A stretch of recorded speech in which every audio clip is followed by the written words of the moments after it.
She was able to sit down right away at a table across from a young female Workfare processor.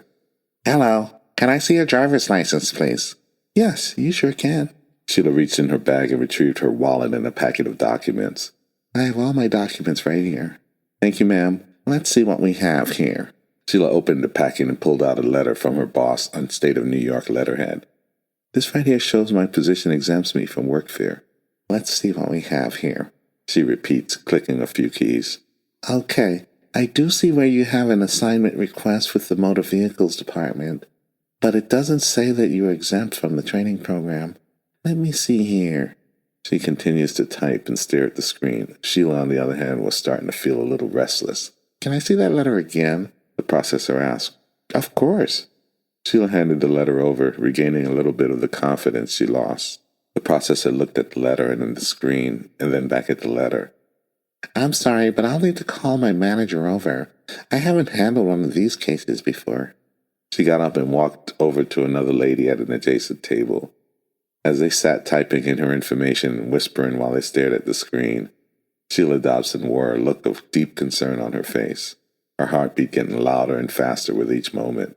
After several minutes that seemed like an hour, both women came over to the table. "I finally figured out what the story is, with my manager's help, of course." She smiled, looking back at her manager, who returned the smile. Then she continued. "Although you do work for the state in an exempt position, you are required to participate in the training program because you are a recipient of government assistance." Sheila interrupted. "What do you mean, government assistance? I've worked for the state for 30 years. She raised her voice in anger. "You received mortgage assistance as part of the SCALE program and still owe over $200,000 on the loan. SCALE recipients are specifically qualified in Section 296 of the Workfare Act." "You're crazy. This is crazy. I pay for my mortgage every month with the salary that I earn. That is not assistance." Sheila's loudness drew the attention of the WAs, and two began walking over. "Check it again." "I did, ma'am, and my manager did as well.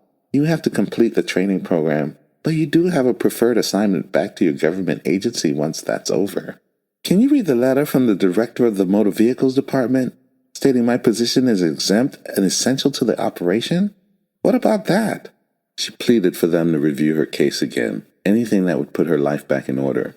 "We did review that. Unfortunately, the director has no jurisdiction over the laws and the administration's procedures. You can file an appeal with the administration. However, you must do that from within the training program." "I have a job. Can't you read? Why would I need training to do my own job? A job I've been doing for over 30 years. "I don't need training. Ma'am, I didn't create the laws. I just have to follow them. Unfortunately, you do as well." She nodded at the WAs, who stepped closer to Sheila. Sheila saw this and eyed her chance to exit the situation. She collected her documents and began to stand. "I'll have to talk to my boss and figure out what we can do. I'll be back." "Sorry, ma'am, but you have to come with us." A WA grabbed her arm on each side. She violently pulled her arm away from them, but they just grabbed her again, only more firmly. They began to lead her towards a building. "Get your hands off of me! Stop! Help!" She screamed as she felt her feet no longer on the ground, no longer in control of her own movements.